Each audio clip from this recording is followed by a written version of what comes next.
Horton hears a who.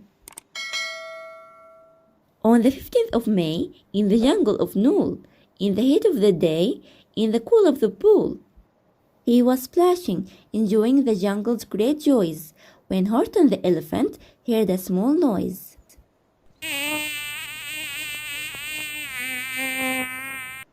So Horton stopped splashing. He looked toward the sound. That's funny, thought Horton. There is no one around. Then he heard it again, just a very faint yelp, as if some teeny person were calling for help. I will help you, said Horton. But who are you? Where?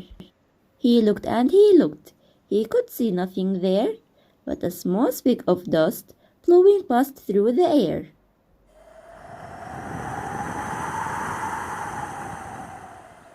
I say, murmured Horton, I've never heard tell of a small speck of dust that is able to yell. So you know what I think. Why? I think that there must be someone on top of that small speck of dust. Some sort of a creature of very small size, too small to be seen by an elephant's eyes. Some poor little person who's shaking with fear that he will blow in the pool. He has no way to steer. I will just have to save him, because, after all, a person's a person, no matter how small.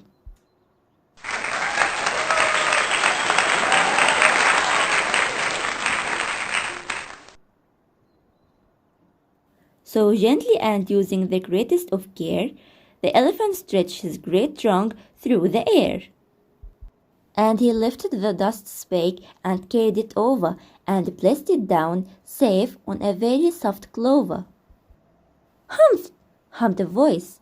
It was a sour kangaroo, and the young kangaroo in Hair Punch said, Humph, too. Why, that speck is as small as the head of a pin. A person on that? Why, there never has been.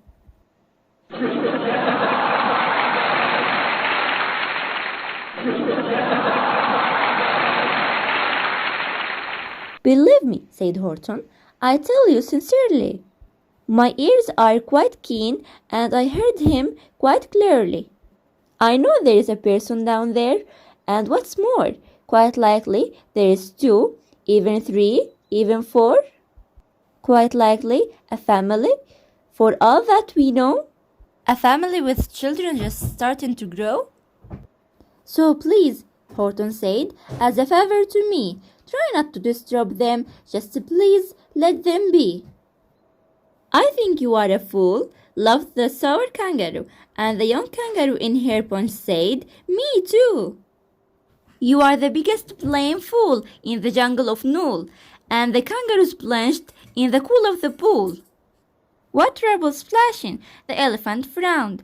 I can't let my very small persons get drowned. I've got to protect them. I am bigger than they. So he plucked up the clover and hustled away. Through the high jungle treetops, the news quickly spread. He talks to a dust speck. He's out of his head. Just look at him walk with that speck on that flower. And Horton walked, worrying almost an hour. Should I put this speck down? Horton thought with alarm.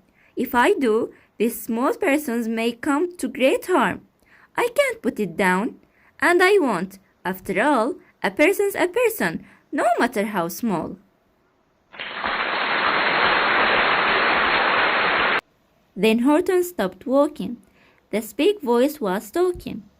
The voice was so faint, he could just barely hear it. Speak up, please, said Horton. He put his ear near it. My friend, came the voice, you are a very fine friend. You've helped all us folks on this dust speak no end.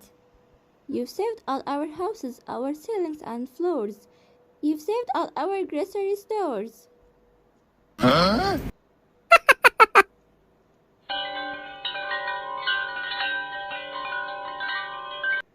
You mean? Horton gasped. You have buildings there too? Oh yes, beeped the voice. We must certainly do. I know, called the voice. I am too small to be seen, but I am mayor of a town that is friendly and clean. Our buildings to you would seem terribly small, but to us, who aren't big, they are wonderfully tall. My town is called Whoville, for I am a Who, and we Whos are all thankful and grateful to you. And Horton called back to the mayor of the town, You are safe now, don't worry, I won't let you down. But just as he spoke to the mayor of the speck, 3 big jungle monkeys climbed up Horton's neck. The Wickersham brothers came shooting. What rot! This elephant talking to Whos who are not. There aren't any Whos, and they don't have a mayor, and we're going to stop all this nonsense, so there. They snatched Horton's clover. They carried it off to a black-bottomed eagle named Vladikov, a mighty strong eagle of very swift wing, and they said, Will you kindly get rid of this thing? And before the poor elephant even could speak, that eagle flew off with the flower in his beak.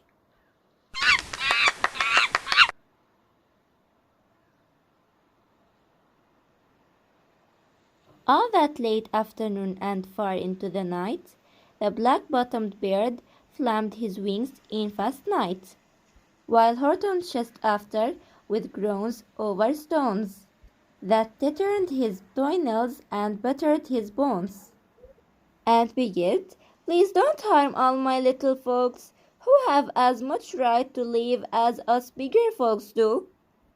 But far, far beyond him, that eagle kept flapping, and over his shoulder called back, Quiet your yapping. I will fly the night through, I am a bird, I don't mind it, and I will hide this tomorrow, where you will never find it.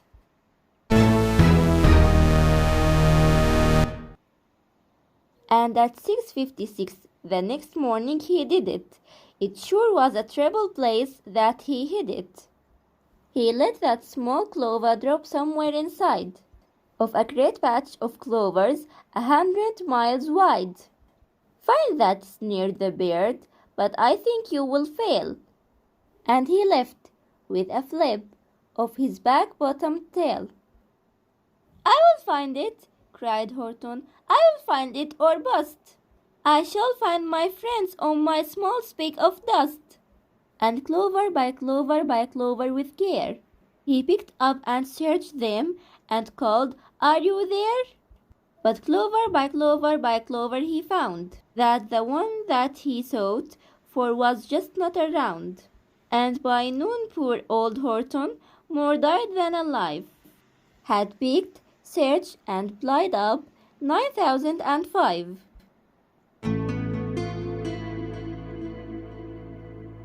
Oh, yeah. Then, on through the afternoon, hour after hour, till he found them at last on the 3,000,000th flower. My friends, cried the elephant, tell me, do tell, are you safe? Are you sound? Are you whole? Are you well? From down on the speck came the voice of the mayor. We've really had trouble, much more than our share. When that black-bottomed bird let go and we dropped, we landed so hard that our clocks have all stopped. Our teapots are broken, our rocking chairs smashed, and our bicycle tires all blew up when we crashed. So Horton, please, pleaded that voice of the mayor's. Will you stick by us Whos while we're making repairs? Of course, Horton answered. Of course I will stick. I will stick by you small folks through thin and through thick.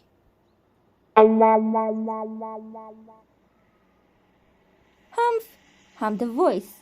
For almost 2 days you've run wild and insisted our chatting with persons who've never existed. Such cryings on in our disabled jungle, we've had quite enough of your bellowing bungle. And I am here to state snapped the big kangaroo. "That your silly nonsensical game is all through." And the young kangaroo in her paunch said, "Me too."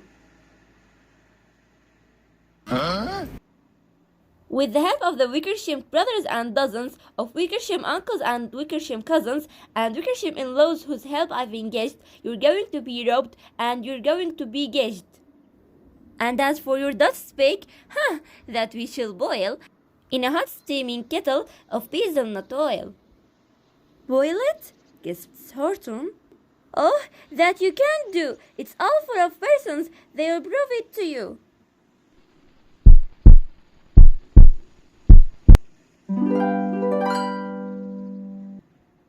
Mr. Mayor, Horton called. "Mr. Mayor, you've got to prove now that you really are there. So call a big meeting, get everyone out, make every who holler, make every who shout, make every who scream. If you don't, every who is going to end up in a hazelnut stew." And down on the dust spake the scared little mayor, quick called a big meeting in Whoville town square, and his people cried loudly. They cried out in fear, "We are here, we are here, we are here, we are here." The elephant smiled. "That was clear as a bell. You kangaroos surely heard that very well." "All I heard," snapped the big kangaroo, "was the breeze and the faint sound of wind through the far distant trees. I heard no small voice, and you didn't either." And the young kangaroo in her paunch said, "Me neither." "Grab him," they shouted, "and gauge the big dope. Lasso his stomach with 10 miles of rope. Tie the knots tight so he'll never shake loose, then dunk the damned spake in the hazelnut juice." Horton fought back with great vigor and vim, but the Wickersham gang was too many for him. They beat him, they mauled him, they started to haul him into his cage, but he managed to call to the mayor, "Don't give up, I believe in you all. A person's a person, no matter how small. And you very small persons will not have to die if you make yourselves hard, so come on, now, and try."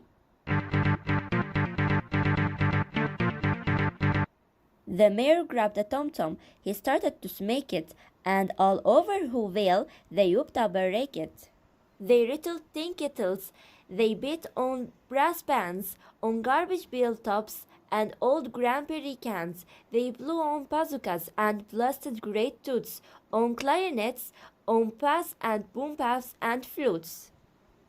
Great gusts of loud racket rang high through the air. They rattled and shook the whole sky, and the mayor called up through the howling mad hullabaloo, "Hey Horton, how's this? Is our sound coming through?" And Horton called back, "I can hear you just fine, but the kangaroo's ears aren't as strong quite as mine. They don't hear a thing. Are you sure all your boys are doing their best? Are they all making noise? Are you sure every who down in Whoville is working? Quick, look through your town. Is there anyone shirking?" Through the town rushed the mayor, from the east to the west, but everyone seemed to be doing his best. Everyone seemed to be yapping or yipping. Everyone seemed to be beeping or peeping. But it wasn't enough. All this rucks and roar, he had to find someone to help him make more. He raced through each building. He searched floor to floor. And just as he felt he was getting nowhere and almost about to give up in despair, he suddenly burst through a door, and that mayor discovered one shirker quite hidden away in the Firefax Apartments, apartment 12J. A very small shirker named Jojo was just standing and posing a yo-yo. Not making a sound, not a yip, not a chirp, and the mayor rushed inside and he grabbed the young twerp.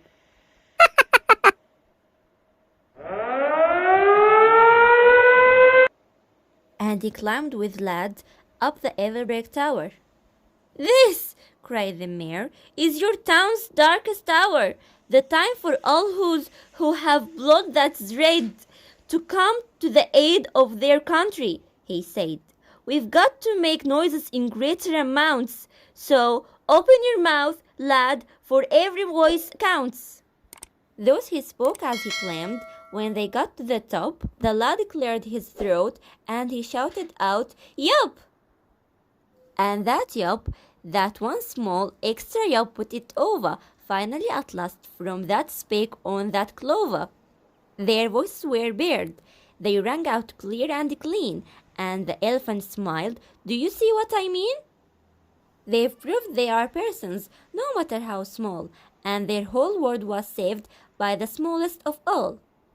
How true! Yes, how true! said the big kangaroo. And from now on, you know what I'm planning to do. From now on, I'm going to protect them with you. And the young kangaroo in Hair Punch said, Me too! From sun in the summer, from rain when it's fallish, I'm going to protect them no matter how smallish.